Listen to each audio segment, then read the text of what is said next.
মাদারীপুরের পশ্চিম পাঁচখোলা এলাকায় জামাই শাশুড়ির অনৈতিক সম্পর্ক ও পলায়নের ঘটনায় এলাকায় চরম উত্তেজনা বিরাজ করছে।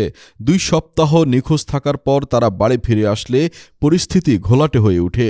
অভিযুক্ত রাহুল মাতব্বর তার স্ত্রী ও শাশুড়িকে একই ঘরে রাখার ঘোষণা দিলে স্থানীয়দের মাঝে তীব্র ক্ষোভের সৃষ্টি হয়।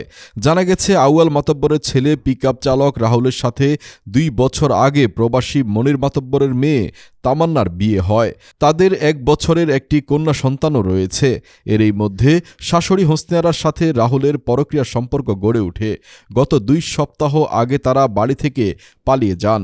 ঘটনা শুনে কাতার থেকে জরুরি ভিত্তিতে দেশে ফিরেছেন তামান্নার বাবা মনির মাতব্বর। তিনি জানান, প্রবাসের সব কষ্টার্জিত অর্থ তিনি তার স্ত্রীর ব্যাংক অ্যাকাউন্টে পাঠাতেন।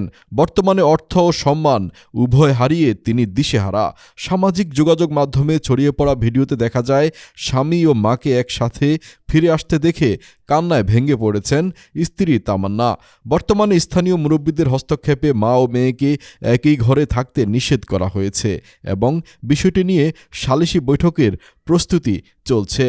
সম্পর্কের পবিত্রতা আর সামাজিক মূল্যবোধ যখন তলায় গিয়ে ঠেকে, তখন সমাজ পায় মাদারীপুরের পাঁচখোলার মতো কিছু ঘটনা। যে জামাইকে নিজের ছেলের মতো আগলে রাখার কথা, সেই জামাইয়ের হাত ধরে পালিয়েছেন শাশুড়ি হোসনে আরা।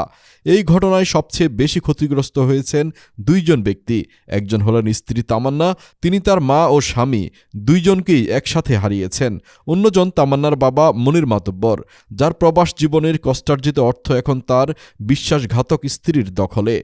স্থানীয় মুরব্বীরা জানিয়েছেন, ধর্মীয় ও সামাজিক দৃষ্টিতে এই কাজ সম্পূর্ণ অবৈধ এবং ঘৃণিত। বর্তমানে গ্রামবাসী মা ও মেয়েকে একই ঘরে থাকতে নিষেধ করেছেন।